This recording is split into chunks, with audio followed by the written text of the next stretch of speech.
মা দেউতাই মোক ভালকৈ চিকিৎসা নকৰিলে, যাৰ ফলত আজি মই ভুগিবলগীয়া হৈছে।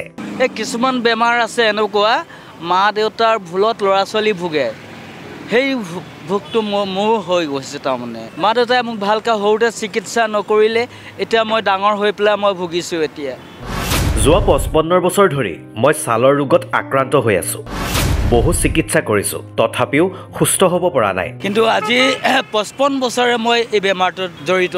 মই বহুত দৰৱ কৰিছোঁ, ভাল পোৱা নাই। আমাৰ সমাজৰ কিছু সংখ্যক লোকৰ বাবে বহুত বেছি ৰঙীন এই পৃথিৱীখন। লাহ বিলাহ ভোগ সা সম্পত্তি সকলো বস্তুৰে অধিকাৰী হয় তেওঁলোক। কিন্তু আমাৰ সমাজত এনে একাংশ লোক আছে যিসকলে প্ৰতিটো মুহূৰ্ত বা প্ৰতিটো ছেকেণ্ডত তেওঁলোকে চিন্তা কৰিবলগীয়া হয় যে আগন্তুক সময়কেইটা তেওঁলোকে কেনেকৈ পাৰ কৰিব, কেনেকৈ খাব, কেনেকৈ উদযাপন কৰিব জীৱনটো। ঠিক তেনে একাংশ লোকক লৈ আমি প্ৰস্তুত কৰি উলিয়াইছোঁ আমাৰ এক বিশেষ প্ৰতিবেদন। তেওঁলোকৰ ঘৰ ক'ত বুলি সুধিলে তেওঁলোকে বেয়া পায়, কাৰণ তেওঁলোক গৃহহীন।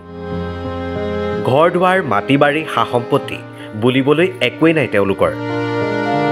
আছে কেৱল গুৱাহাটীৰ পদপথত অকণমান ঠাই, যি ঠাইতে তেওঁলোকে কটাইছে দিনৰ পিছত দিন, ৰাতিৰ পিছত ৰাতি।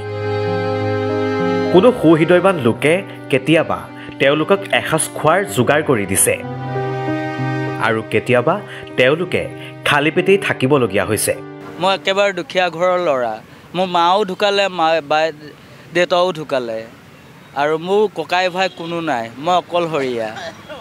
চৰকাৰৰ ফালৰ পৰা এতিয়া সুবিধা মোক কি দিব বাৰু? তথাপি মই ক'ম আৰু চৰকাৰক কি ক'ব লাগে যে মই এনেকুৱা এটা অসুবিধাত পৰি থকাৰ কাৰণে মোক হেল্প কৰক। বৰ্তমান মই আজি অৱস্থাত আছোঁ, এই অৱস্থাত মানুহ অসুস্থ অৱস্থা থাকিলে মানুহৰ মগজ অস্থিৰতা হৈ যায়। মোৰ মগজটো এতিয়া অস্থিৰতাৰ টাইপৰ হৈ আছে। খোৱা বোৱা ভালকৈ পোৱা নাই, তথাপি যি পাইছোঁ খাইছোঁ আৰু।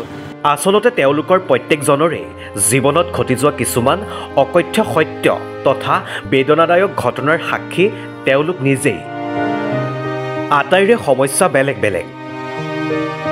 কোনোবা দুৰ্ঘটনাত পতিত হৈ বিকলাংগ হৈ পৰিছে, আন কোনোবাজনক আকৌ নিজ সন্তানে আলৈ আথানি কৰিছে, যাৰ বাবে তেওঁলোক আজি হৈ পৰিছে স্মাৰ্ট মহানগৰীৰ পদপথৰ লগৰী। মা মৰি গৈছে জন্ম দি কিনি, বাবাই বেলেগ বিয়া পাতিছে, ল'ৰা দুটা ছোৱালী এটা, ল'ৰা দুটাই বিয়া পাতিছে, ওখ হৈ গৈছে। দাদাকে সিহঁতৰ কাজিয়া পিছলৈ মই গাড়ীয়ে মতে কাম কৰি থাকোঁ। মাজতে সিহঁতে দুটাই কাজিয়া লাগিছে, খবৰ দিছে খানাপাৰাত, বেলেগ এটা ড্ৰাইভাৰক যে মোক গভাক মাতিছে বুলি কৈ পিছত মাটিটো ভগাই ল'ম। তো মই যোৱা নাছিলোঁ। এদিন 10টা মানুহ আছিলে গাড়ীখনত। মালিকজনক ক'লে যে আজি আপুনি নগাঁৱৰ পৰা ঘূৰি আহিব, তেজপুৰত যাব নালাগে, মই কিবা এটা খবৰ লওঁ বুলি ঘৰত নামোতে এক্সিডেণ্ট হৈ গ'ল। তো এহেঁতে কোনো চিকিৎসা কৰা নাই। সঁচাকৈয়ে বৰ বেদনাদায়ক কথা এইবোৰ। দৃশ্যাংশবোৰ বৰ বেদনাদায়ক। এখন মাত্ৰ কেঁথা আৰু ফটা চিটা কেইযোৰমান কাপোৰ লগত ৰাখিয়েই অশেষ যন্ত্ৰণাদায়কভাৱে তেওঁলোকে জীয়াই আছে জীৱন। গুৱাহাটীৰ পৰা ভিডিঅ' জাৰ্নেলিষ্ট শ্যামলৰ সহযোগত তুষাৰঞ্জন বৰাৰ ৰিপৰ্ট নেশ্যন এনি।